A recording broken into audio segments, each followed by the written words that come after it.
Ți-ai făcut lecțiile. Ai făcut un profil al clientului ideal. Ai făcut o listă cu potențial clienți într-o regiune și ai compus un mesaj centrat pe nevoile lor și soluțiile tale. E un mesaj bun.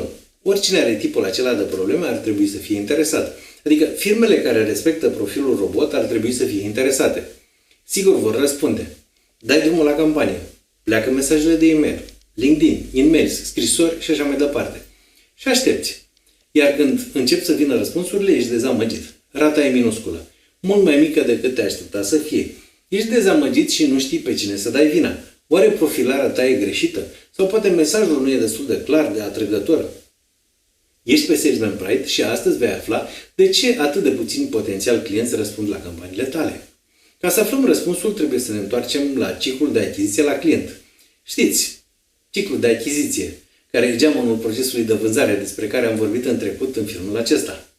Pentru o ilustrare și mai bună a conceptului, merită să urmăriți și filmul Două căni, către care am pus un link în descriere și aici. Ok, deci în timp ce tu vrei să le vinzi, clienții tăi se află într-una dintre fazele ciclului de achiziție exemplificate aici. Problema cu acest grafic este că nu reflectă realitatea, adică nu arată cât timp petrec oamenii în fiecare etapă.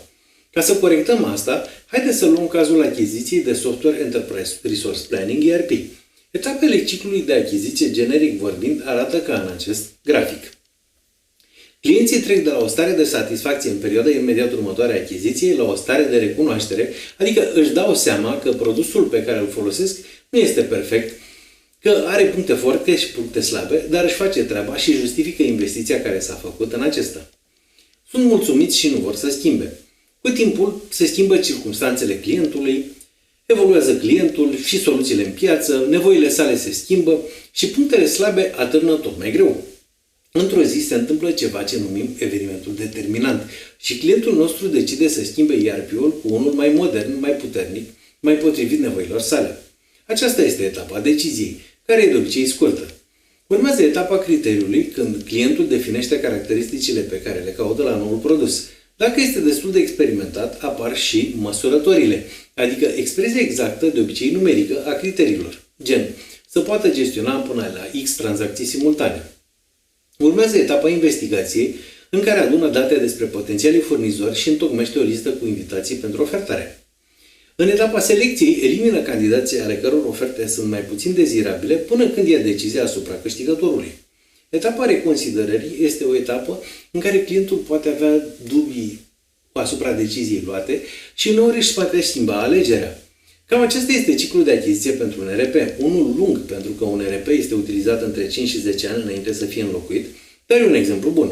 Când însă amendăm durata acestor etape cu realitatea, adică setăm în tabel durate realiste, graficul nostru se modifică așa.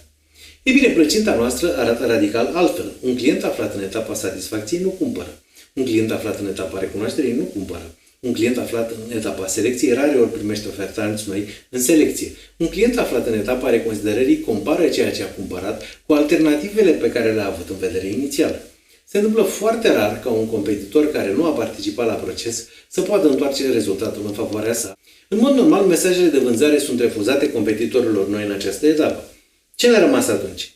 Păi, fereastra de oportunitate pentru ca mesajele tale de vânzare să fie citite și să ți se răspundă este din momentul deciziei și până la selecție.